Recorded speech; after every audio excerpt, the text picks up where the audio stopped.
Енді Саламатсыз ба, орынбасар апай? сәлем. Суретің қайда? Суретіңді көрмей тұр. Иә, микрофонды қосты. Ой, жаным менің ағатайым. Қарасана бүйтіп отырады ғой, мынаның бәрі, бүкіл әлемнің бәрі ағама нұрын шашып тұр да. Ғажайып таң, асыл жандар, қымбат аналар, сұлу жандар. Жаным, сол даусыңнан айналайын. Қайырлы таң. Ғажайып бір отбасы болып кеттік, Біз бір отбасы болып кеттік, Әрине, уже саған қашан 8 болады, қашан шығамыз деп отыратын болдық қой. 6-да 5-те тұрып алсаң тегі, ой, әлі 7 ма, әлі 6 ма деп сағатқа қарап. Мен бүгін қызық болды, бір әңгіме айтайын, кішкене уақыт бар ғой. Далада күнде жүруді әдетке айналдырғанда, ол бір енді скоро мына апрельден баста бір жыл болады екен, апрельде. Далада жүргеніме. Таңғы сағат 5-тен жүремін, мақтанып қояйын, 6:30-ға дейін жүремін. Сон жаңа бүгін шықсам, жаңбырда ғана жайлап жауса деген сіңе береді ғой әбден денеме. Сонымен не қылып қалыппын, ойлаймын, мұна маған бүкіл нұрды Аллах тағала жақсылап жаудырды бүгін. Сөйтіп, қолыма қасында шатыр ұстап жүретін адам болмағасын үйге қайттым, енді қайтайын деймін.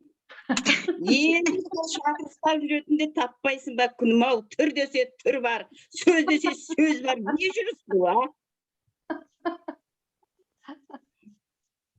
Жаңыз жігер аға айтқандай, принц на белом коне келіп тұрмын дейді ғой, есігімді қағып тұрмын дейді. Есігімді қағып тұрған Желание жоқ, желание. Иә, сол желание жоқ, әптен уже ана үйреніп алған. Еркектің кінәсі жоқ ешқандай. Бұл Амангүл өзі. Егер ана захочет, топырлайды. Өзіміз мына 57-58 жыл болып баратыр, мен бірге тұрғаныма жолдасымменен. Мен ол жаңғыз жүру деген мен үшін ол білмеймін енді, қасірет деп ойлаймын, өйткені онсыз мен әйтеуір қасында отыру керек, қасында жүру керек, екеуміз қалжыңдасамыз, күлеміз, бір-бірімізге неше түрлі әңгіме айтамыз. Балаларға айта алмаған сөзімді мен оған айтам, өшімді одан алам мысалға. Сөйтіп, екеуміздің қалай таңның атып кешкісін батқанын білмейміз. Сондықтан ол жалғыз кезінде кешіріңіз. Менің мамам бар ғой, 86-ға толады осы 14-інде, Алла қаласа. Сол бейдеп айтады, ана тіліме байла деген ғой, маған бейдеп айтады. 30 ұлың болғанша осырақ шалың болсын дейді ғой жаңа. Маған айтады, бейдеп айтады да, 30 ұлың болғанша, әй, ана ауаны бұзатын біреу болмай ма қасында дейді. Сол мен айтам ғой, апа қош, и так экология нашар деймін да. Сөйдейтін. Жоқ, қазір өзгертіп айтып жүрмін, апа. Қазір мына супер жампқа келген өзгеріп айтып. Бір күні осы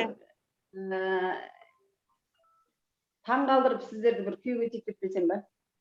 Жоқ, ол таң қалатындай жағдай әрине, бірақ қандай болғанда да қасында ер азаматтың болған жақсы ғой. Амалым қанша, амалым деген өлеңді көп айтқан ғой.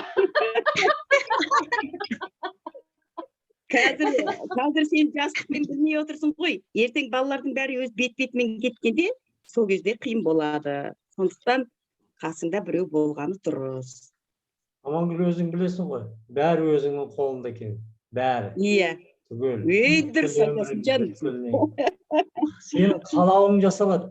Если қаласаң, бүгін қаласаң, ертең есің алдында очередь тұрады. Очередь тұрады. Дәл ағатпен ақ немен кеп тұрады, лимузинмен. Дұрыс айтасың. Әмин болсын. Сондай болсын, тойға барайықшы бірдегі.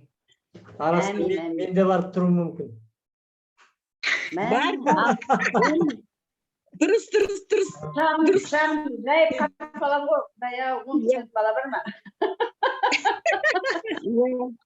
Қазақта бізде сөз бар ғой сондай, сауабын ал деген. Сауабын алып тұру керек.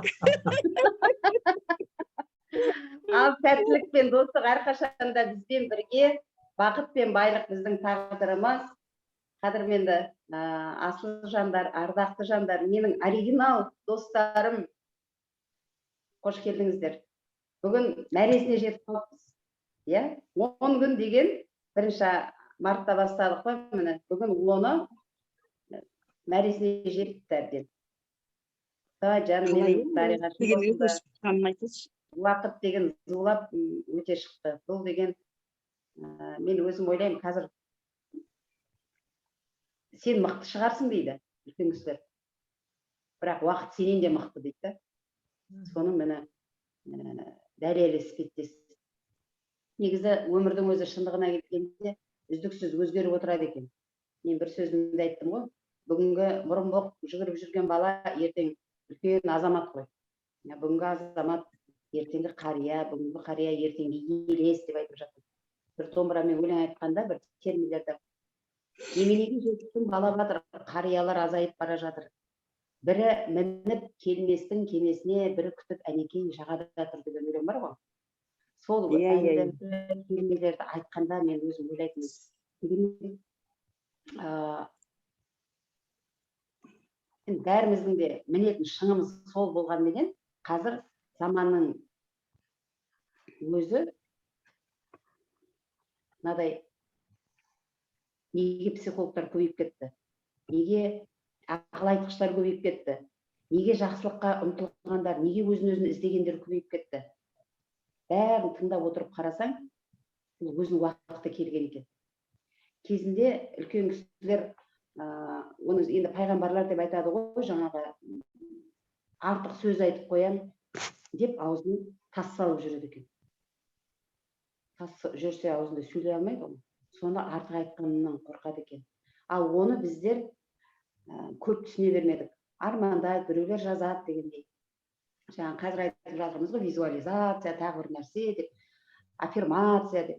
Солардың бәрін кезінде сол кісілер айтқанменен оны қабылдайтын, былай қарағанда надандық болыпты. Бойымызда надандық болған, оны мойындауымыз керек. Ащы шындықта. Ал енді қазір мен психологтардың көбейгеніне, осындай орталардың көбейгеніне, суперчанттың біздің қатарының көбейгеніне мен өте қатты қуанамын. Себебі табиғат зәру ғой. Шыныменен адамзаттың бұзылып, ниетінің қара болып бара жатырғанына табиғат жылап тұрады кейде. Оған біз бәріміз куәміз. Жан жақтағы болып жатырған, қазір енді аспанға да Алла деген жазу да шығып жатыр. Қойдың да үстіне Аллах деген жазу шығып жатыр.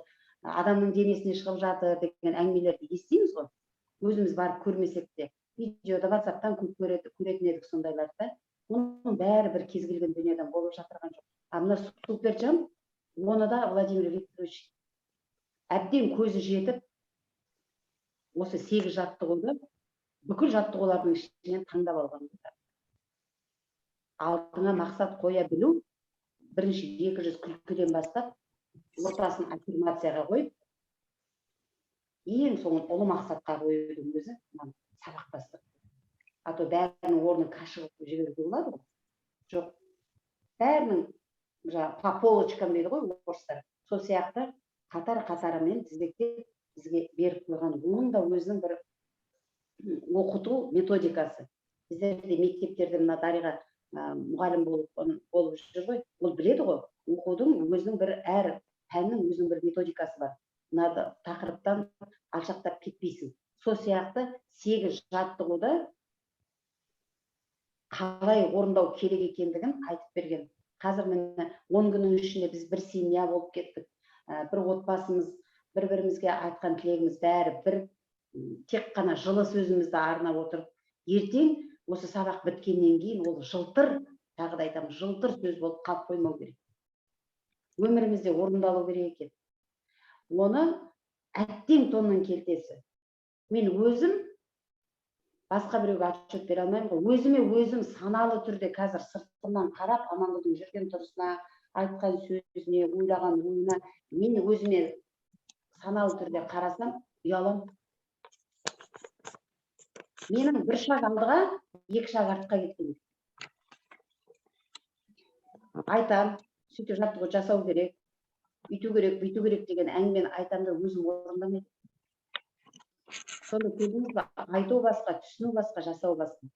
Кейін осы соңғы бір айдың көлемі дейінші, дариға куә, қасымда менің күнде менің замандасым да болып болды, әпкем де болып болды осы жерде, менің құрбым да, подругам да бәрі осы дариға болып болды, сырласым да, мұндасым да көріп жүр. Мен бір айдан кейін өзімді өзім қайтадан қолыма алдым. Нағыз өткесудің көкесі мен едім. Айтам, бірақ істемеймін.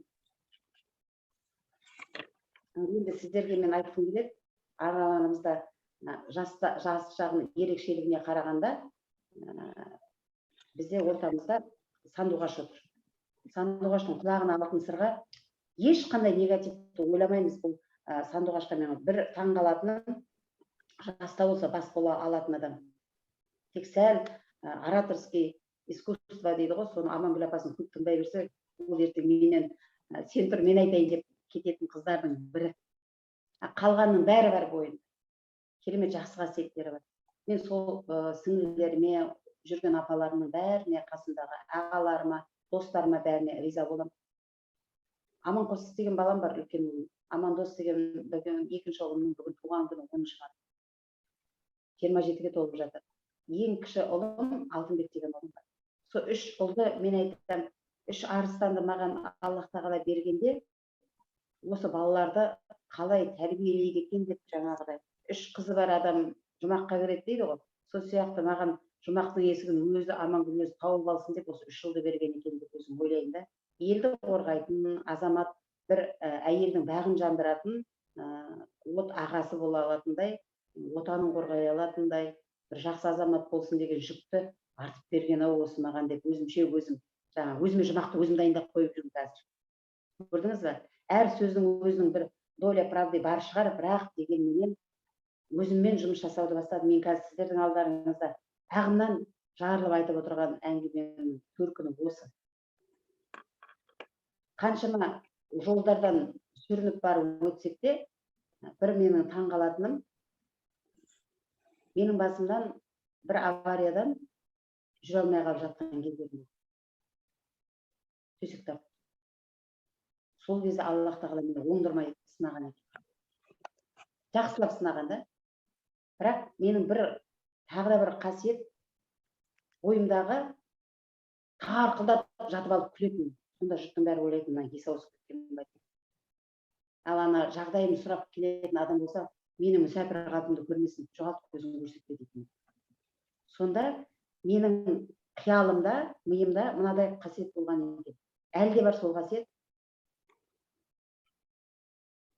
Менің мына жылап отырғанымды, мұңайып жатқанымды, мұңайып отырғанымды ешкім көрмеу керек. Баяғы жарқырап сахнада жүрген Амангүлді сол қалпында елестету керек деп сөйтіп ойлайтын. Мүмкін ол да менің шыңға шығуыма үлкен жәрдем болды. Сол жатып алып, аяғыма биік өкше туфлиімді киіп алып, мен жарқырап өлең айтып тұрмын деп елестетемін де, айқайлап тұрып әнімді айтамын. Аллаға шүкір, мен орталарыңызда әнімді айтып, биімді билеп жүрмін. Сонда ішкі жан дүниеңмен дос болуың керек екен ғой. Түп сана, сверхсознание деген ол адамның жаны екен. Басқа қайдан келетін дүние ол. Жаның не қалай? Сол болады. Ақылымды тыңдағандықтан ақымақ болдым деген үлкен сөзін естігенде мен ойланып қалғам. Не айтып тұрмын мына кісі? Ақылды бол деп айтпайтын бе еді баяғы? Жоқ, шыныменен солай. Өмірде де үйретеді, үйретпесе күйретеді деген сөз бар. Сол менің айтатын сөзімнің толықтай түйіні, үлкен де маңызды бар, үлкен бір керемет ысты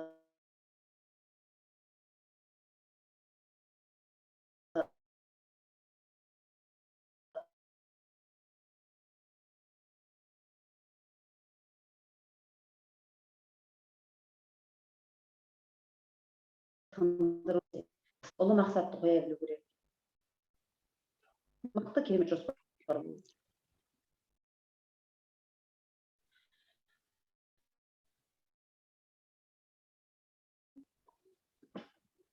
уақытың шектеулі білу керек.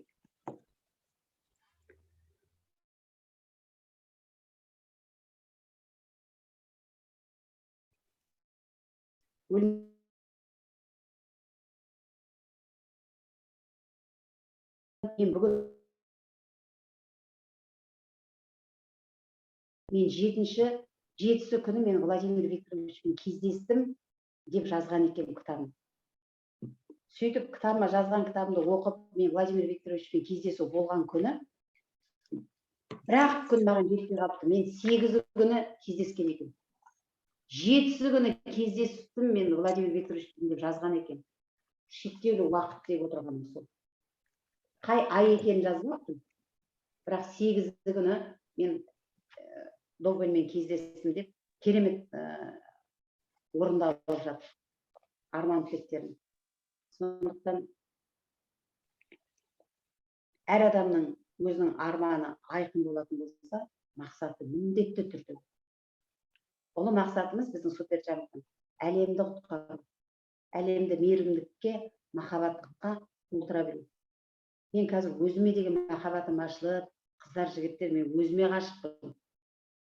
Мен маған ғашықтар қасыма жолай алмай жүр, білемін бе? Деп қалжыңдай жүр. Но бірақ Өз-өзіңе ғашық болса, жүре бер сол сөйтіп. Сөйтіп, жоқ, мен өзіме ғашық болған сайын әлем маған ғашық болады екен. Не только жігіттер, апай. Дұрыс. Маған әлем ғашық болады екен. Иә. Дұрыс. Сондықтан сол мақсатым тартылыс күші дейді ғой, тартылыс күші. Тартылыс күші, тартылыс заңдылық жұмыс жасайды екен. Ньютонның жер тартылыс заңы сияқты. Тартылыс күші болады. Сондықтан армансыз адам адасады міндетті түрде. Арманы бар адамға қанатсыз құс түстенсең дейді ғой, армансыз адам. Қанат бітеді екен. Биікке самғайсың, ұшасың. Қалай ұшасың? Қанатыңды қағып ұшасың ба? Жайлап ұшасың ба? Қағып сілкініп кетесің ба? Әйтеуір сол мақсатың орындалатын шексіз. Тек бала көңілмен. Пәк бала деген алдаған не істемейді ғой, өзінің пәк көңілі бар ғой. Алданса алдана қалады. Пәк көңілмен армандау. Сол арманның жолында үлкен мақсатқа жетуіміз керек. Көп рахмет айтамын. Сіздермен ертең сабақ болмай қалатыны маған біртүрлі болып отыр, шындығы. Сіздермен қимай отыр. Но бірақ әттең тонның келте сай, басқа да группаларды ашамыз, жақсылап сабақтарда боламыз. Мен тағы да айта кетейін, сіздердің сабақтарыңыз болып жатса, мен сіздерге шәкірт болуға әр уақытта да дайынмын. Бір-бірімізден оқып үйренетініміз көп. Баршаңызға басын рахметімді айтып, осы жерде уақытында келіп, өзінің жақсы ұмтылысын көрсетіп, арманына жету жолында жүріп жүрген апатайым, жаңа сөздің барысында айтып кеттім, ағайынның аты озғанша ауылдастың тай өссін. Сәуле апай бір сәуле шашып, ғажайып таң деп айтатын біздің тілегімізбен бірге, ғажайып жарқын көңілімен келіп отыр. Ендеше апатайым сөзінің кезегі өзіңізде, Сәуле апай. Жақсылап, мақтатыңызды айтып, қорытындылап жүрсеңіз. Мейіріммен, махаббатпен, бұл шапалақпен қарсы аламыз апайды.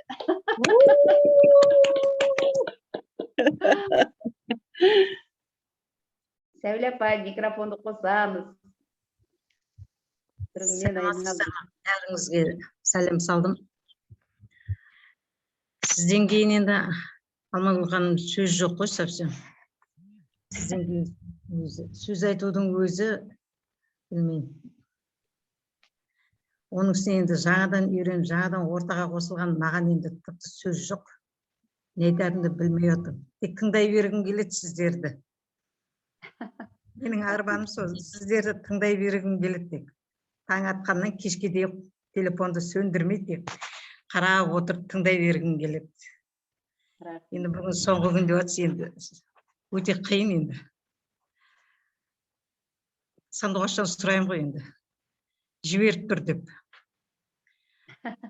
Сыңғырлаған даусыңызды, күміс күлкіңізді әрқайсыңыздың тыңдауға жалықпаймын енді. Жүзбе жүз кездесуді де армандап жүрмін сол сіздерге. әрқайсыңызбенен бір манағы сіз айтқандай тәтті шай дегенде сол тәтті шайдың басында бірге болсақ деген арманым енді шынымды айтсам осы қазіргі арманым сол менің. Осы отырған бәріңізбенен кездесіп, тәтті шай ішіп, жүздеріңізді көріп, мәңгі бірге болғандай аңсаулы күнде болғанын жақсы көріп отырмын. Сізден кейін енді шынымды айтқанда да сөз жоқ ешқандай енді. Сөз кезегінде енді анамның жүзі сияқты, күлкісі сияқты, бірақ менің анам тұйық болды, өмірдің бірталай қиыншылығын көрді. Өмірден өтіп кетті. Сіздің анаңыз да биыл 68 екен. Менің де анам тірі болғанда 68-де болады биыл. 86-ға толады. 86-ға болады деген сөзім кешіріңіз. 86-да болады анам.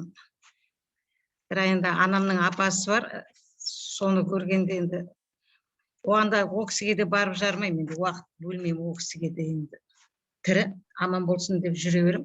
Той садақада кездескенде құшақтап, анамды көргендей боламын да. Сол анамның жүзі сияқты жүзіндей көріп, осы 10 күннен бері қарата, 10 күннің осы соңғы бір 4-5 күн шығар енді сіздермен бірге болғаны, оның алдында енді ауырдым. Жүзімді көрсеткен жоқпын, дұрыс тыңдай да алған жоқпын, кешіп қалдым. Осы Орынбасар Ханым апаға бергім келеді енді. Арғаты сол кісі жалғастырсын. Сәуле апай, шындығына келгенде біз қоштаспаймыз. Біздің ары қарай қоштаспаймыз ғой жалпы. Бірақ енді сабақтың реті болмайды деп сіз айтқасын біртүрлі болып қалдым. Сабақтарға қатысуымызға болады, Алла берсе. Көңіліңізден, ниетіңізден айналдым. Орынбасар апай енді бір жарық жұлдыз ғой бұл кісі. Бұл кісіге бәс жоқ енді. Рахмет, қыздар, рахмет. Принимаю дейді ғой. Әдемі қартая беріңіз.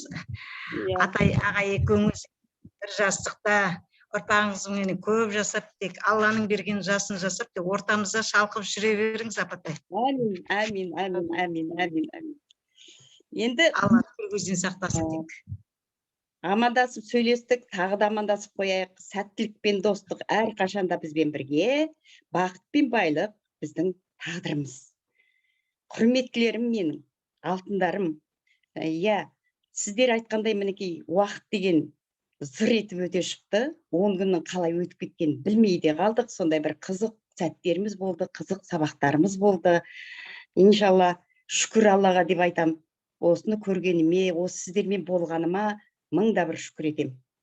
Енді осы суперчантқа 1919 жылдан бері қарай мен осы міне 3-ші рет қатысуым екен. Ойлап отырсам, мені бірінші рет жаңағы осы Қазақстандағы суперчанттың іргетасын қалаған Салтанат ханым біздің жоғары жағымызда отырған бір керемет қызымыз бар. Сол Салтанат ханымның Жаңыл деген сіңілісі бар. Сол мені шақырып, сонда мен біраз қатысып, сабаққа қатысып, жаңағы үлкен бір залдарда кәдімгідей бірге жұмыс істеп, біраз сөйтіп жүрдім да. Содан білмеймін әйтеуір қандай себептер болғанын, енді баяғы сол бір тіршілікпенен кетіп қалдық па, әйтеуір сол арасы үзіліп қалды. Одан жүріп, осы жаз айында жаңағы Жаңылдың жаңағы осы суперчантты осы Қазақстанға келіп отырған Салтанат ханым қайтадан шақырды. Келіңіз, сіз болғансыз, енді ары қарай жалғастырыңыз деп. Жарайды деп қайта қосылдым. Қайта қосылдым да тағы да бір шаруалар шығып қалды да, сонымен анау-мынау деп не сабаққа қатыспадым. Бірақ біраз 10 сабақты түгел өттім мен ол жерде. Содан кейін ары қарай үзіліп қалды. Содан енді жүріп, мінекей осы жақын арада өзімнің жаңағы үлкен қызым, мама, сен неге бекер тастадың мынаған? Келмейсің ба? Керемет тура сіздің жұмысыңыз мынау. Сіз барлық адамдарға чуағыңызды шашып жүресіз, бәрін қуантып жүресіз. Мынау сіздің жұмысыңыз ғой дегеннен кейін кәдімгідей селт кете қалдым ғой енді. Сосын жарайды деп қайтадан келдім. Сонда енді ел кезек 3-ке дейін дейді ғой қазақ. Міне осы 3-ші ретте мен енді табандап осы жерде қалып, мінекей сіздердің орталарыңызда отырмын. Енді кешегі бізге берген Амангүл ханымның берген тапсырмасы бізге ұлы мақсат болған. Енді кішкене ғана мен өзі мақсат туралы сол жағынан әңгіме айтып кетсем деп отырмын. Енді осы 8-ші сабаққа қалай жеткенімізді де білмей қалдық, иә? Орыста бір мақал бар ғой, мы не правим временем, а время правит нами дейді. Уақыт өзінікін алады, қалай өтіп кеткенде байқамай қаламыз деген сөз ғой енді. Міне сөйтіп байқамай қалдық. Енді бүгін шынымен де сіз айтқандай, Сәуле ханым айтқандай, бір толқып, шынымен соңғы сабағымыз ба деген сияқты. Соңғы болмасын енді әрине. Ары қарай жалғасады ғой, бірақ енді кішкене арада үзіліс болып қалама дегенім ғой. Енді ұлы мақсат туралы айтатын болсақ, мысалға, қазіргі кезде адамдардың көпшілігі қалай тиімді жұмыс жасасам, қалай уақытты үнемдесем, қалай жігерлі болуға, қалай жаңағы көбіне сеттерде жүреміз ғой, ол сеттағы заттарымды қалай сатсам екен, адамдарды қалай шақырсам екен, міне бүгінгі қалай осындай қалайменен өміріміз өтіп жатыр. Бүгінгі күні адамдардың бәрі осындайларға құмарда, бірақ осы қалай дегенше өмірдің мәні не екенін түсінсе адамдар деп ойлаймын да. Осындай жеңіл ізденістердің арқасында адамдар өмірдің мәнін жоғалтып қойған. Ойланбай жұмыс істейміз. Көп адамдар ізденістеміз, бірақ сол қалаймен жүрміз. Не үшін өмір сүріп жатқанымызды да білмейміз. Өмірде еш мән жоқ. Ал ол қалай болды, қайдан пайда болды, ол ешкімді толғандырмайды. Әрбір жанұяда, мысалға қарап тұрсақ, бірнеше кредит бар. Тапқандары сол кредитке жұмыс істейді да, тапқаны не маңдайда жоқ, не таңдайда жоқ. Сөйтіп, жаңағы біреулері үйін қойып қойған, енді біреулері жаңағы машинасын қойып қойған, сол қойған мүліктерден айырылып қалмау үшін не істейді? Күндіз түні не ұйқы, не күлкі жоқ жұмыс жасайды. Дұрыс демалмағаннан кейін, дұрыс тамақтанбағаннан кейін өмірде ешқандай мән қалмайды. Оның есіл дерті не болады? Жаңағы қарызынан құтылу, қайтып құтылам, осыны қалай жөндеймін деген ниетпенен жаңағы уақыттың өтіп жатқанын да байқамайды. Дүниенің не екенін, қандай мәні бар екеніне де жаңағы ешқандай зер салмайды, толғанбайды.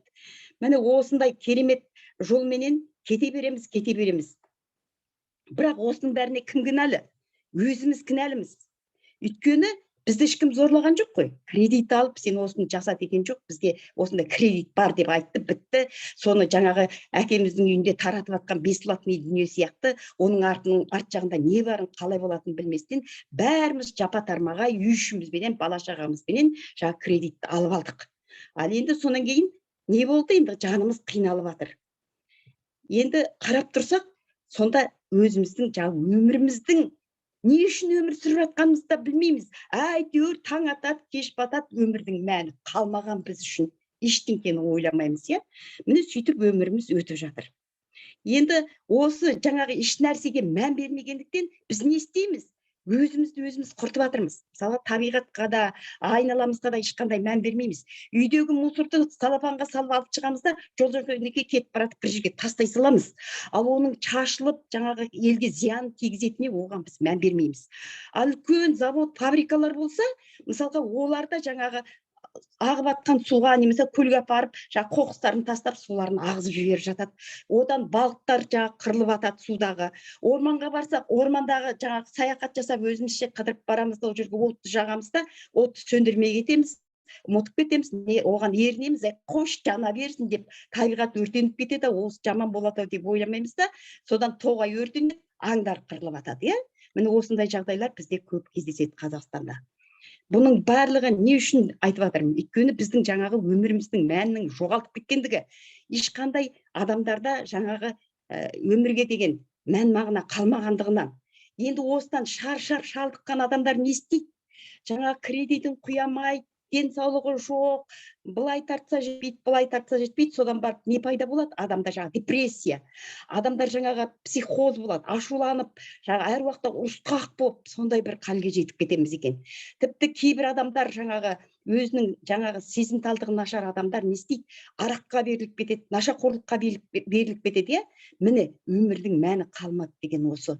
Содан барып біздің айналамыздағы табиғаттың да, адамдардың да сондай төмендеп, нашарлап кеткендігімізді байқауға болады. Енді барлық соған мән беріп, мен не істеп жүрмін, мен бәрінен құртып жатырмын деп ешкім ойланбайды. Күндердің күнде адамдар шаршайды, қиналады, содан жаңағы әртүрлі жаңа ауруларға ұшырап жатамыз. Енді сондағы менің енді айтайын деген ойым, адамдар осы тұрақтан шығатын жолды десе, осындай қандай жол екен. Мысалға мен өзім әр уақытта жаңағы ізденісте жүретін адаммын да, сол ізденісте жүргеннің арқасында мен бүгінгі күні міне осы супер чантқа кездесіп, міне осы отырмын мен.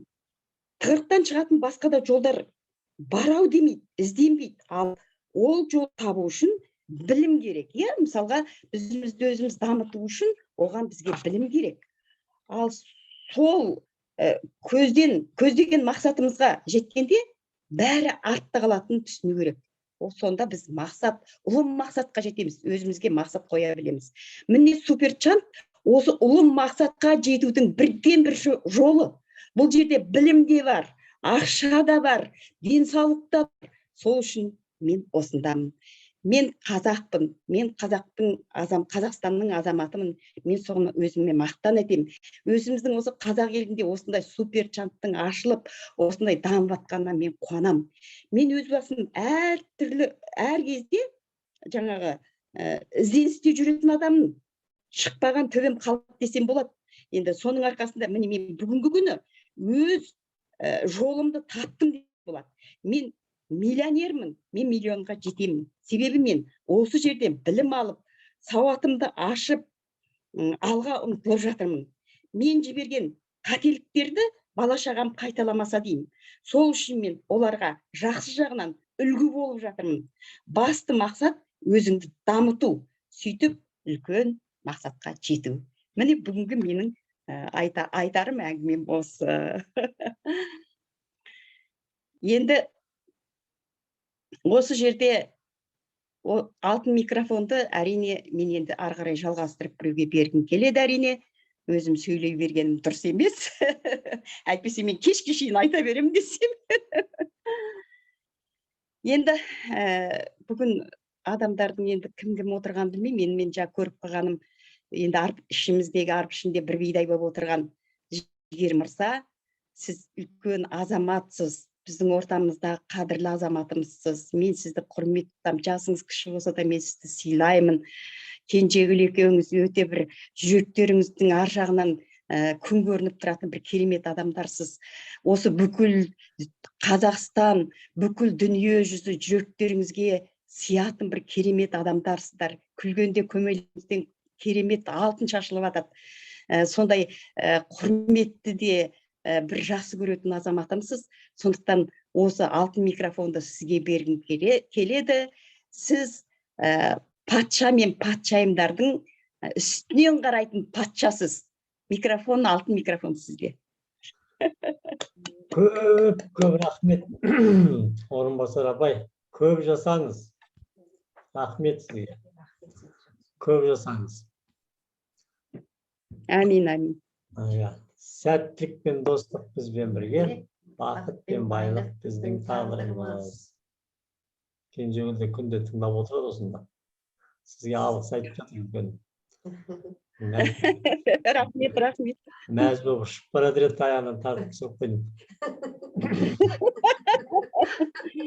Мақтасаң шаршап. Кенжегүл сізге лайықты өте жақсы жар, өте сүйкімді, жүрген күлкісі, жүрген жүрісі. Мен адамдарды енді бұлай бір көргенде өзі байқап отырам қандай екен. Сіз өзіңіздің таңдауыңызды тапқан адамсыз. Кенжегүл өте керемет адам. Рахмет. Рахмет сізге, көп рахмет. Ал сәттілік пен достық бізбен бірге, бақыт пен байлық біздің тағдырымыз. Орынбасар апай, сізге үлкен рахмет, керемет мақтадыңыз, керемет жеткіздіңіз, керемет айттыңыз.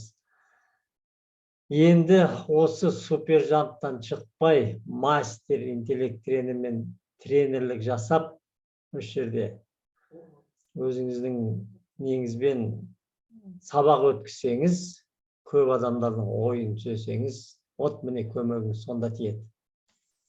Мен осында жүрмін деп, мен де жүргем, осында жүрмін, осы недемін деп. Ізденісте адам жүре береді екен. Ізденісте ізденіп, қайта-қайта оқып жүре беруге болады екен. Бірақ бәрі сіздің қалауыңыз бойынша. Сәуле ханым айтып отыр. Тағы да болғым келеді, қатысқым келеді.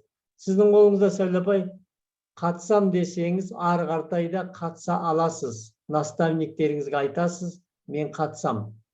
Наставниктер ең жақсы жаңағы чат ашып, WhatsApp-тан күндегі жаттығуды беріп, адамға жаңағы жаттықтырып ойыннан шығармаса, онда сіз ары қаратай алып кетесіз.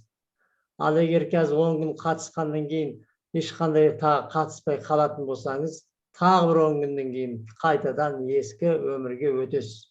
Оп-оңай өтіп кетесіз. Өйткені сізді ешкім қадағаламайды. Жаңалықтарда айтпайды, ешқай жерде айтпайды. Сондықтан қадағалау ары қаратай не үшін өздеріңіз наставниктеріңізге айтқандарыңыз дұрыс. Мен ары қаратай қатыса бергім келеді деп. Содан әр неге төлеп, осы школаларға қатыса беріңіз. Шынымен де өзгеріс жасағыңыз келсе, ол өзгерістер рас. Орынбасар ханым айтып отыр ғой, кенжегіл екеуің бір-біріңе сайсыңдар деп.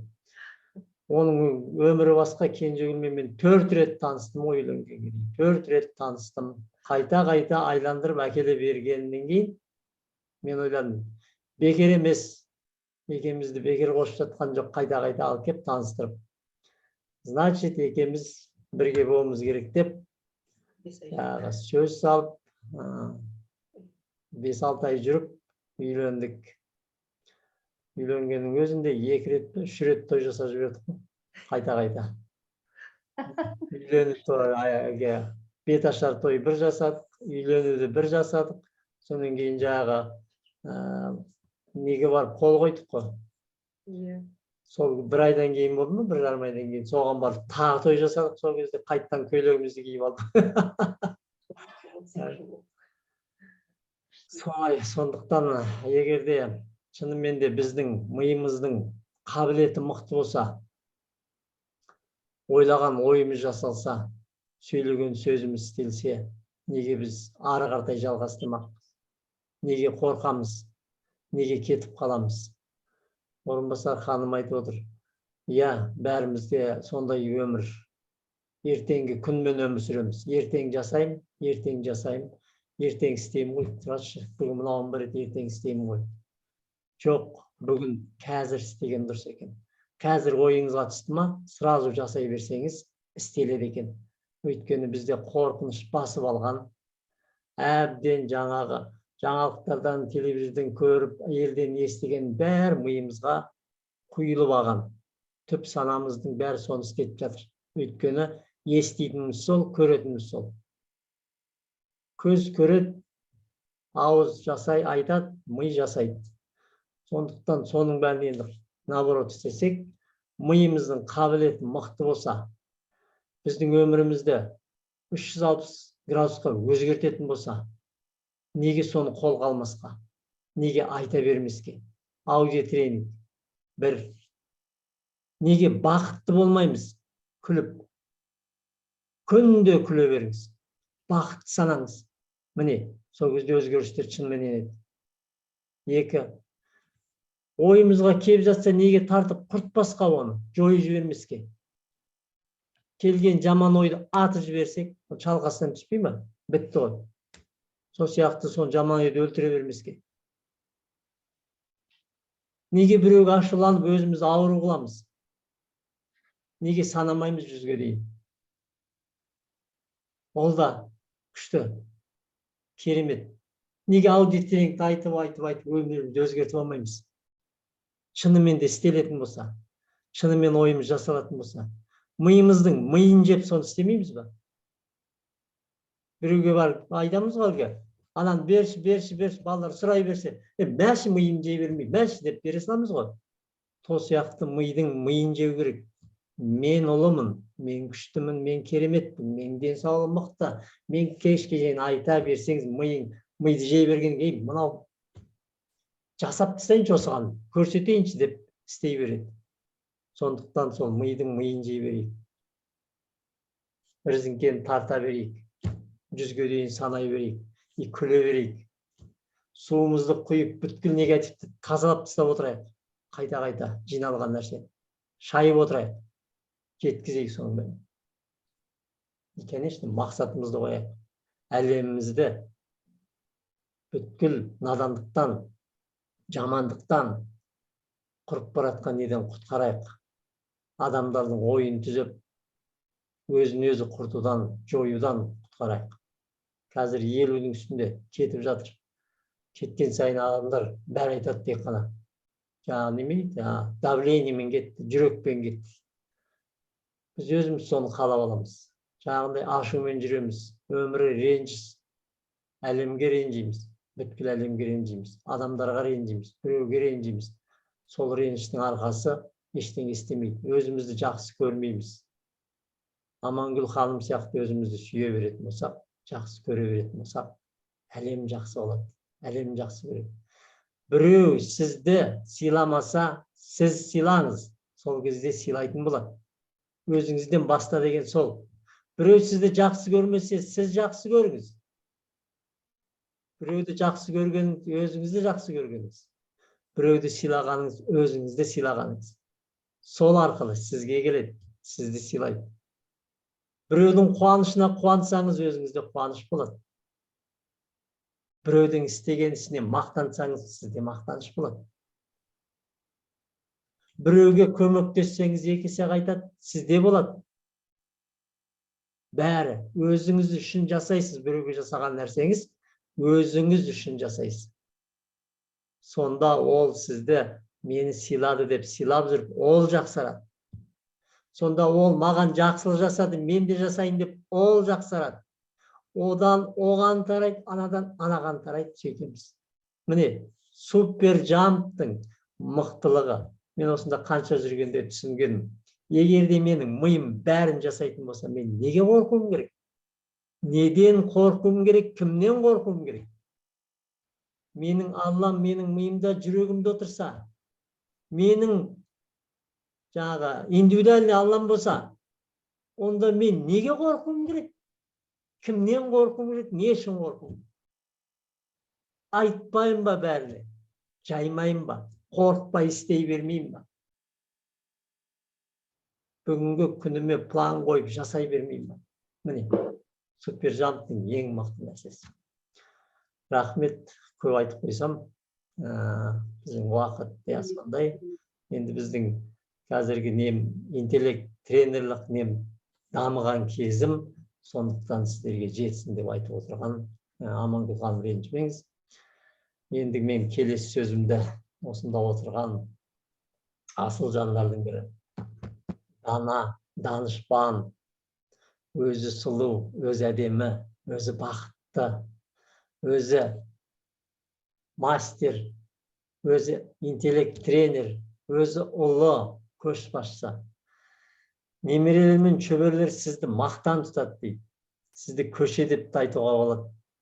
Сіздің тарих сағаттардың қолдарынан аударасыз дейді. Сіз сағат тарихты аударатын адамсыз.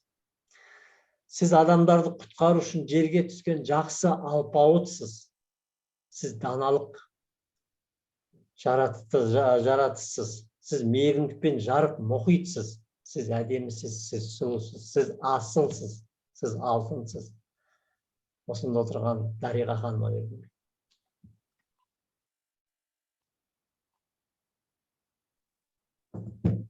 Керемет, Дариға қалай шыдап отырсың? Жаным-ау, домбырамды берші маған. Жаныма келші, жаным келші балам. Жігер, үлкен көп рахмет. Бұндай мақтау сөзді ешкім айтпаған маған. Ты первый. Сен қазір Сәттілікпен достық. супер жамқа келгелі жасарып әдемі болып бара жатсың. Әдемі. Ойбай, Рас, ол шындық. Рахмет. Сәттілік пен достық әрқашанда бізбен бірге. Бақыт пен байлық біздің тағдырымыз. Расында, міне осы Алматыға көшіп келгелі, сондай қызық бір лидерлармен танысып жатырмын, өте қуаныштымын. Соның бірі сізсіз, Амангүлдің арқасында. Не деймін? Ұлы мақсат. Біз кейде айтамыз ғой. Бұл кісінің бір алдыға талпынар мақсаты, мұраты жоқ деп. Бір күн өтті ма, соған риза. Бүгін ішетін, жейтін, киетін киімі бар ма, ол адам соған қанағат болады. Бірақ мақсаты бар адамға бұндай күн аз деп ойлаймын мен. Әрбір адам алдына мақсат қою керек. Мақсат қоймасан, өмірдің бәрі бос сияқты. Неге талпынасың, не үшін талпынасың, неге керек? Білмеймін, өзім мен әкемнен ерте қалдым 5 жасымда. Анам 5 баламен қалды 36 жасында. Сол уақытта оқысы да өзіне алдына сондай мақсат қойды ғой деп ойлаймын. Біздерді өсірем, оқытам, өндірем, білім берем, үй қылам деп. Оқысы да өзінің мақсатына жетті деп ойлаймын. Ал өзіме келсем, кейде айтамыз ғой, планка завышена деп. Со планка, когда завышена, ол жақсы деп ойлаймын. Себебі ол өзінің алдындағы мақсаты өте биік, өте жоғар. Жеңіл желпі мынандай мақсат емес. Сондықтан завышенная планка это жақсы қасиет деп ойлаймын мен өзім. Бір уақытта мен Қарағандыда жер үйде тұрдым. Жолдасым қайтқаннан кейін, енді осы жаққа көшпекші болдым. Тума-туыстарым, жолдасым бәрі осы жақта. Бұрын осы жақта тұрғанбыз. Сосын үйімді сатпақшы болдым. Үйімді сата алмай 2,5 жыл жүрді. 2,5 жылдан кейін саттым үйімді. Содан бір подругам қонаққа келіп отырған, осылай шай үстінде отырдық. Сосын айтады да, бүгін жаңағы полнолуние дейді ма, полнолуние деп. Я говорю, что? Адам мақсатын жазу керек дейді да. Жазылған мақсат, ол 2 есе орындалады екен. Тек бұлай армандаған емес, и істеймін емес, істедім деген уақытта жазу керек. Я достигла, я продала, я купила, я интеллект-тренер деген сияқты жаңағы, я миллионером стала. Сондай бәрі кәдімгідей осы шақта жазу керек екен. Сонымен сол жерде отырып алып, бәріміз үшеуміз отырғанбыз, үшеуміз де жаздық. Кім не армандайды, не істегісі келеді, соны қағазға жаздық. Сосын бұны не істейміз? Бұны аут-аут оқып қою керек дейді. 2-3 күндікте кошелектің ішіне салып қою керек деп сөйдеді. Сонымен адам жазсақ көп ғана, арманымыз енді көп, бір парақ бітті. Соны айтып жазып қойдық. Сосын айтады, периодически оқып жүрсеңіз, солай болады деп. Содан мен жаздым, ол күзді күні болған нәрсе. Сонымен жаздым. Март айына шейін үйімді сатам, Алматыдан жақсы пәтер сатып алам. Сондай нелердің бәрін жаздым, я. Сол жаңағы балдарын жаздым, немерелерін жаздым, барлығын. Соны неге салып қойдым, кейде соны алып оқып жүрдім. Бірақ енді өзім мақсатым болды, сондай мына үйді сатуым керек, не де болса, жалғыз өзіме тұруға өте қиын болды жерде. Сосын сізге өтірік маған шын, мен сол үйімді көктемде сатам деп отырған үйімді декабрьдің 22-сіне сатып жібердім. Декабрьдің 22-сіне сатып жібердім. Сосын қолға ақша түскесін, оны салып қойып, жаңағы қызым осы жақта еді, осы жақтан пәтер іздеп сөйтіп нетті. Сол апрельде мен пәтер сатып аламын деп жазып қойған екен. Мартта деп жазып қойдым мен. Мартта мен пәтер сатып аламын обязательно Алматыдан деп. Апрельдің 16-сына осы жерден үй сатып алдым мен. Вот. Сонда мен сенгенім, сол жаңағы парақты алып шықсам, сол 12 пункттың ішінен 8 орындалыпты ғой. Содан бері мен ойлайтын болдым, ол расында солай екен. Соны жазу керек, арманды жазу керек, ойлау керек. Үнемі сода вот адам өзіне как нет жаңағы прогноз жасайды ғой, сол сияқты. Содан бері бірақ жалқаулық адамды басып кетеді ғой. Сол орындалды, одан кейінгісін жазған жоқпын. То ұмытып кетем, қай уақытта полнолуние деп. Соны осы қазір қолға алғым келіп отыр тағы да. Адамның арманды таусылмайды, адамның мақсаты таусылмайды. Адамның мақсаты мен арманы таусылса, ол өмірі бітті деген. Адам өлгенде оған ештеңе керек жоқ, Құраннан басқа. Ал біз тірі жан болғаннан кейін мақсат, ұлы мақсат қоя беру керек, өзгерте беру керек. Соны өзім неткенді жаңағы өзім жақсыларыма, таныстарыма да айтам, солай істеу керек, сөйтіп жазу керек деп сөйдеймін. Қызым да солай, қазір өзім бір несін қарасам, бір неге жазып жүр екен ол да. Мен осылай болам, осылай өмір сүрем, үйтем, бүйтем деп. Ол негізі жақсы, любой компанияға келгенде де айтады ғой. Напишите свои цели, что вы хотите, бәлен, түген деп.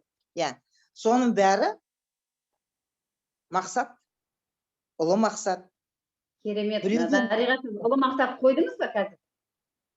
Обязательно қоям. Неге қоймайым? Бөлісуге бола ма? Қандай мақсат екен? Ұлы мақсат па?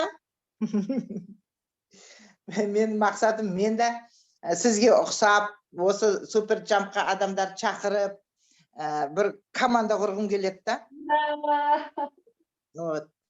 Но үйренетінім көп. Мен қанша рет қатыстым сабаққа, жаңағы біресе анау, біресе мынау, 2-3 сабаққа қатысам, сосын шықпай қалам. Енді осы сапар мен бір жеңіске жетіп отырмын. Амангүлдің сабағына, бүкіл сабағының бәріне 10 күн қатыстым. Кешіккен жоқпын, өзіме алдыма осындай мақсат қойған, осы супер джамптың жаттығулардың бәріне қатысып, бір өзіме шешім алайыншы деп. Енді күнде таңертең тұрып, жаңағы жаттығуларын жасауға тырысам, обливаниянызды жасайым, орындайым. Кеше бірақ смеха йогаға кешігіп қалдым кеше. Не деймін? Біздің мақсатымыз таусылмасын, ұлы мақсат болсын. Мақсат болса, адам алға жүре береді. Сондай мақсатымыз көп болсын. Қарым-қатынасымыз жалғаса берсін. Жаңа Сәуле айтып отырсыз ғой, өкінішке орай міне сабағымыз бітіп жатыр деп. Бұрын жаңағы мектепте 2-ші жылға қалдыратын бар еді ғой. Сонда 2-ші жылға қалдырып қойын Сәулені онда. Бірақ қатысам десіңіз, мына неде чатта көп қой сабақ. Көп интеллект тренерлер сабақ өткізіп жатыр. Оның бәріне қатысуға болады. Мен өзімде сондай нетіп отырмын. Мысалға, Жігердің де сабағына кіргім келіп отыр. Пердегүлдің де сабағына кіргім келіп отыр. Әркімнен сабаққа қатысқан сайын бәрібірде неге үйренесің. Білем дегеннен білмегеніміз бәрібірде көп. Сол себептен не деймін? Жақсылықта кездесейік, мақсаттарымыз дұрыс болсын, жақсы болсын, орындалсын, нәтижесін көріңдер. Ал енді алтын микрофонды мен, осы жерде бір сұлу, бір сөзге шебер, өзі лидер, өзі, нағыл деп айтсам, бір мықты келіншек, миллиардерша, красавица, спортсменка, комсомолка, патриотка своей родины. Алма деген қызға беремін. Ура! Алма ханым. Ура! Рахмет. Ой, не деген. Рахмет, керемет. Өте керемет айттыңыз, Дариға ханым. Ханшайым, патшайым. өйткені деген сөздеріңізді тыңдап ары қарата айта берсек екен деп ойладым да. Енді сіздің істеген істеріңізді біз де істеуге тырысамыз. Қалың тұрса, сол кездерде мақсаттарымызды алдыға қойған, иә, соларымызды жазып, пландарымызды жазып, естіліп тұр ма екен? Естіліп тұр ма? Өйткені деген мен жолда келе жатыр едім, арасында қарып қалатында болып жатса, естілмей жатқан болса, онда ренжімейсіздер ғой. Түсінесіз деп ойлаймын. Қаланың шетіне шығып кетіп едім. Енді біздің алдымызға қойған мақсаттарымыз өте көп. Өйткені оның бәріне жетуіміз керек. Ең бірінші мақсатымыз адамдарға жылулық, шапағат шашып, доллар, миллиардер болу. Енді бағана Жігер мырзаның да, патшаның да әңгімесін тыңдап жатырмын. Орынбасар апайдың да, Дариға ханым патшайымның да сөздерін тыңдап, өте керемет өзіме сабақ алдым. Бір-бірімізге айтып, біздің өзі толықпай жатқан мақсаттарымыздың ішіне сол кісілердің жаңағы айтқан әрбір әңгімесін, ісін, алдыға қойған пландар біз өзімізге де түртіп алуымыз керек та. Сонда бір-біріміз толықтай дайын боламыз адамдарды жаңағы үйретуге деп айтайын. Адамдарға толықтай ақпарат бере аламыз. Енді алдыға қойған мақсатын жаңа мен айтып кеттім. Долларовый миллиардер болғым келеді. Бүткіл рахмет. Бүткіл дүние жүзінде мен бармаған жер қалмау керек. Барлық жерге баруым керек. Өзімнің жеке самолетім болу керек. Аспанға ұшуым керек. Өйткені бәріміз сондай болуымыз керек. Өйткені бір-бірімізге самолетімізбен ұшып барып қонып, бірге көзбе-көз отырып, тілдесіп, әңгімемізді айтып, сондай істеуіміз керек. Әумин, дегеніңе жеттік. Бәріміз бір-бірімізге қонаққа сөйтіп барғанымыз дұрыс. Бұрын машинамен жүреміз ғой. Машинамен, автобуспен. Қазір сол менің алдыма қойған мақсатым қазір осында. Ойлап отырғанда, ой жүйрік дейді ғой. Маған келіп отырған ойлар сондай, самолетпен ұшып сөйтіп. Сондықтан мақсаттар орындалады. Армандау керек. Мақсат қоя білу керек алдымызға. Сондықтан тек қана алға. Бәріңізді жақсы көремін. Ал енді кім сөйлемеді екен? Сандуғаш сөйлемеді Алма. Енді біздің ортамыздағы өте өзінің бір биязы, өзінің бір елге ұқсамайтын, өзінің мінезімен сандуғаш десе сандуғаш күн сияқты жарқырап тұрған қаншайым патшайымымыз миллиардерша бүткіл дүние жүзіне шоқ жұлдыз болып жанатын біздің сандуғашқа алтын микрофонды ұсынғым келеді. Алма ханым, рахмет. Ниетіңе, арманыңа жет.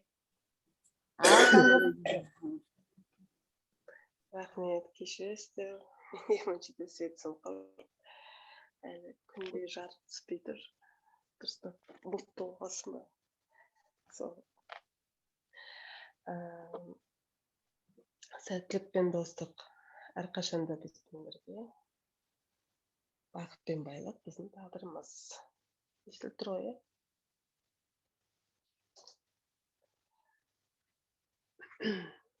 Мана айта тұрған оған мақсат жөнінде Дариға ханым айта тұрған сондай қосыламын. Мен де сондай техниканы жасадым, жазып, сонда 10 мақсат сонда менде орындалды. кейін сол манағы айтқан мұғалім уже 8-ден 5-тен даже жоғары болса, уже вы в потоке деп айтқан еді. Содан кейін мен уже бір компанияларда да айтады, сол жаз деп соны жазғанда бәрі действительно орындалғанына көзім жетті. Сол енді Амангүл ханым, сізге көп рахмет айтамын. Осындай действительно 10 күн саған өттім. Екі рет попытка болғанмен бір үзіп кете берді. Біріншісінде под Новый год, когда не болғанда, митинг недер болғанда связь болмағасын үзіп кетті. Еще одан бұрын болды, бірінші одан бұрын болған екен ол кезде. Ол да тоже бір до конца бітіре алмай едік, ортасына келіп. Мынада уже действительно өтіп шықтық. Содан соңында несі бар? Менде сол жақсы жаңалығым бар. Кеше менде Құтсары қаласында, Жылой ауданында бір мастер тренер туылды деп айтуға болады. Керемет, құтты болсын. Рахмет. Енді менде сол мастер тренер 2-го ранга болып тұрмын қазір. Енді 30 жерге қол соқпаса болмайды, қыздар, жігіттер, ұят болады. Құтты болсын. Рахмет. Сол кеше сол күнде жақсы өтті. Сол мастер тренермен кешкісіне өзіміз қыдырдық. Сол осының сабақтардың нәтижесі деп ойлаймын. Сол күшті айтылатын сөздер де сол бәріне де қосыламын. Сол барлығының да осындай жұғысты болсын деп тілеймін. Команда көбей берейік, осындай сабақтар көбейіп, өзімізде содан пример алып, сабақ беруге, ары қарай өсуге жолымыз ашық болсын деп тілеймін. Бәрекелді, рахмет. Алдыңа мақсат қоя алдың ба, Сандуғаш? Ұлы мақсат. Ол мақсат қоя алдым. Бөлісе аласыз ба? Осындай сіздер сияқты шебер адам, сөзге бай, бақытты әйел. болғым келеді, әнші болғым келеді. Дұрыс айтады. Бәрекелді, мен сізге айтар едім, сіз бір адам өзіне жеке тұлға ғой, әрқайсымыздың бір бойымызда бір керемет қасиет бар, иә?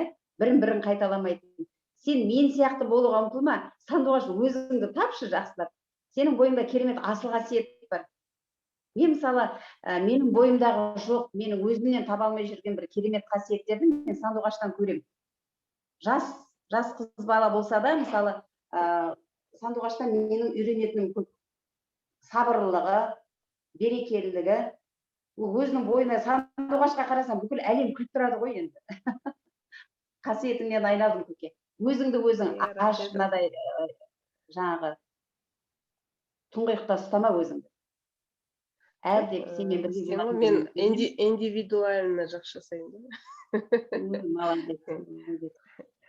Сен сияқты болу кез келген адамның қолынан келе бермейтін қасиет, сондықтан өзіңді бағала, өзіңді сүй. Өзіңді құрметте. Сен де болашақта сабақ беремін деп отырсаң, мен Амангүл тәте деп айтсаң, мен шәкіртің болуға дайынмын ғой.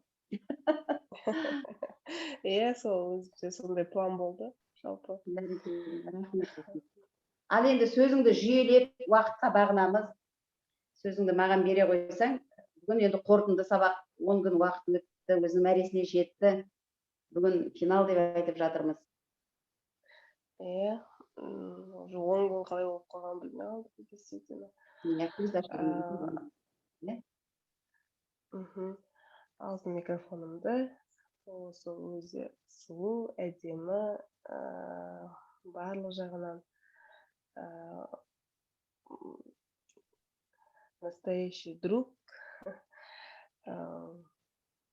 коллега, сестра. Рахмет. Ханшайым, миллиардерша будущее, долларовый миллиардерша. Амангүл ханымға сөз беремін. Бәрекелді, ура. Керемет мейіріммен, махаббатпен қабыл алдым сөйлегеніңді. Мен өте қуаныштымын, сенде өзгеріс болып жатырғанына, мына Сәуле апайдың керемет өзгерісіне мен өзім толқыныспен, шындық керек, жаңағы көзімнен жас шықты. Бүгін сіздердің қуанған жүздеріңізді көріп, яғни өткен мына саналы сабақтарымыз 10 күннің өзі аз уақыт сияқты болып көрінгенмен, біреуге көпте болып көрінген шығар, бірақ өзінің нәтижесін беріп жатырғанына, менің айтқан сөзімнің далаға кетпегеніне, жаттығулардың далаға кетпегеніне, жаңағы бір құлақтан кіріп, екінші құлақтан шығып кетпей, соны орындағандарыңызға мен марқайып қуанып отырмын. Бұл да бір Алланың берген бір керемет сыйы шығар. Жақсылықты, күлкінің өзін, жаңа жақсылық жасаудың өзі бір садақа сияқты да. Күлкінің өзін садақа деп айтып жатады. Мейірім сыйлау, махаббат сыйлау, шуағыңды шаша білу, одан артық байлықтың қажеті жоқ. Бұрын үлкен кісілер айтады екен, әбден осы бір баласына ақыл айтып, оның айтқанын тыңдамай, осы баладан үмітін үзетін болса, жақсылықтан, әй, бар болшы балам. Батасын беріп те шаршайды ғой, айта-айта сөзде жауыр болады ғой.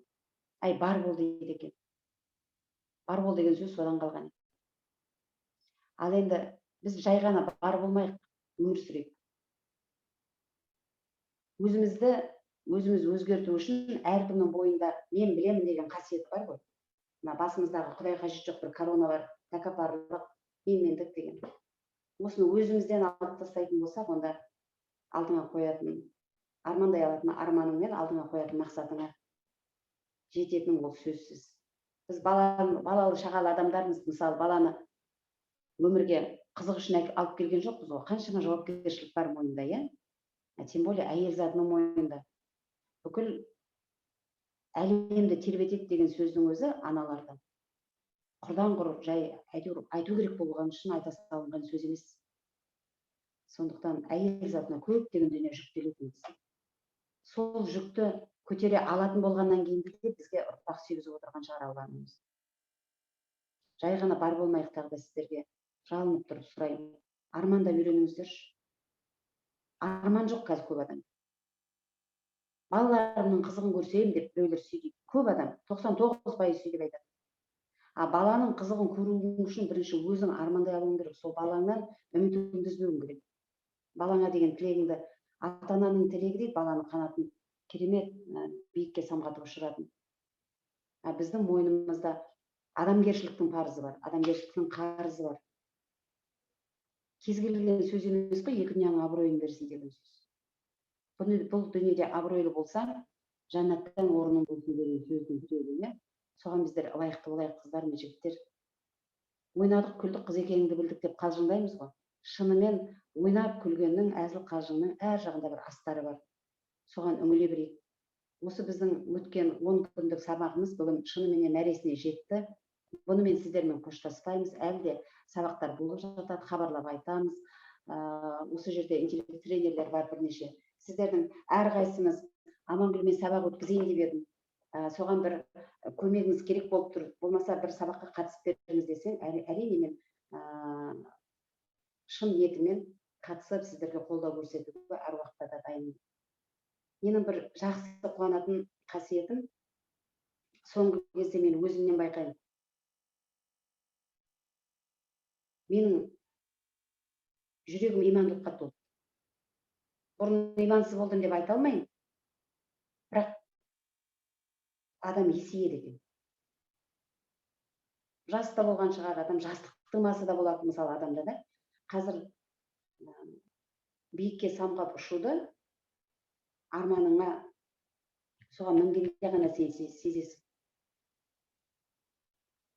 Шынымен Аллахтың мен бір түсінгенім мені қатты жақсы көреді екен. Сол сияқты әрқайсыңыздың да жүректеріңізде отырған бір рух, бір сенім әрқайсыңызды өте жақсы көреді. Соны сезіне біліңіздер. Мен сіздерден тағы да өтініп тұрып сұрайтыным, өздеріңіз жасаңыздар, сырттан жақсылық күтпеңіздер. Өзіңізге мейіріммен, махаббатпен қарай алсаң, әлем саған күледі. Неге мысалы менің жолымда кедергі жоқ деп айтамын мен? Шынымен, ол менің қалауым. Аллах тағала мен үйден отырып, нәпақамды тауып жеп отырмын ғой, Аллаға шүкірмін ғой. Көрдіңіз бе? Адамның шын армандай алатын болса, алынбайтын қамалы жоқ. Сондықтан көрген ұрпақтарыңыздың қызығын көріңіздер, жақсылықтарыңыздың куәсі болайын. Әрқайсыңызға осы сабаққа қатысамын деп ниет білдірген ниеттеріңізден айналдым. Шынымен 10 күннің ішінде біз бір отбасы болып кеттік, бір семья болып кеттік. Сіздерді көрмесек, мен де сағынып отыратын болдым. Сәуле апайдың жағдайы не болды екен, Орынбасар апайдың көңіл күйі қалай екен. Бар жағыңызды сырттай тілекші болып отырамын. Сіздер ойламаңыздар, бүгін бір 10 күн сабақтан кейін Амангүл бізді ұмытады екен деп. Жоқ. Сіздерді тіпті одан сайын жақсы көріп кеттім шындығы. Осындай сыйластығымыз арылмасын. Алматыда бір отырып бас қосып, офлайн кездесіп онлайн емес. Бәріміз бір шай ішерміз, оның да күні жақын болар. Жақсылықта болайық, жақсылықтың жаршысы болайық. Көңілдеріңіз көктемдей, өмірлеріңіз жаздай. Күнде әнге толы өтсін. 200 күлкілеріңізді қалдырмаңыздар. Жақсы ойдан қашықтап кетпеңіздер. Негатив ешқандай тыңдамаңыздар. Ол ақпаратты мен айттым. Сіздер сол политикаға болмаса, ана жерде соғыс болып қалыпты, мына жерде өйтіп қалыпты, мына жерде бүйтіп қалыпты дегенді естігенде еш нәрсе өзгермейді. Айтады ғой, жаңағы үлкен ұлы тәлімгеріміз айтып жатыр ғой. Тіпті жер жүзінде ақырзаман болып жатыр дегенде сен паниковать етсең де, сен болатын ақырзаман болады. Сондықтан өзіміздің денсаулығымызды күтіп, жан жағымызға мейіріміз шаша білейік. Самый главный погода в доме. Главнее всего погода в доме деген өлең бар еді ғой. Соны жиі айтатынбыз. Вот шыныменен өз шатырымызды өзіміз ұстайық. Жан жағымызға шуағын шаша білейік. Көп рахмет айтамыз сіздерге. Әлі де кездесеміз, үлкен чатқа жазам. Жақсы бір мына WhatsApp-та шабыт деген біздің клубымыз бар. Соған кіріп отыруларыңызға болады. Болмаса, жаңа сабаққа тағы да болашақта алда болатын сабақтарға қатысамыз десеңіз, менің есігім әр уақытта ашық. Сіздерге мейірім, махаббатпен бар жүрегімнен ақтарылып айтып отырған сырым да, жырым да, әнім де, бәрі де осы. Сау болыңыздар, аман болыңыздар, көріскенше. Күн жақсы. Әрқайсыңызға жеке басым дейіп рахмет айтамын. Аманшылықта болайық. Амангүл ханым, сол шабыт клубына қатысатындар жинап кіргізіп жіберіңіз. Иә, мен қазір чатқа Сол жазамын. жерде күнде сабақ алады, күнде нені ұмытпайтын болады. Иә. Жазып жіберем қазір чатқа. Рахмет сізге. Алмашаңызға жақсылықта болайық. Көп рахмет. Тамашаңыз күшті болды. Рахмет. Баршаңыздың уақытында келіп, 1-ші класстың баласы болса отырсыздар, 10-ші класста тек менің аттестатымды басқа жақтан аласыздар енді. Жақсылықта болайық. Рахмет апай. Жүзіңнен айналдым. Орынбасар апай билеп тұрсыз. Рахмет сізге. Сәуле апай жетістігіңіз құтты болсын. Балаларыңызға менен ыстық сәлем. Қазақтар қоштасар, бірақ кетіп болмайды деген осы ғой. Жақсы сау болыңыздар. Сәттілік пен достық бізбен бірге, Көп болсын. бақыт пен байлық біздің Байлық біздің тағдырымыз. Ура, ура, ура, ура.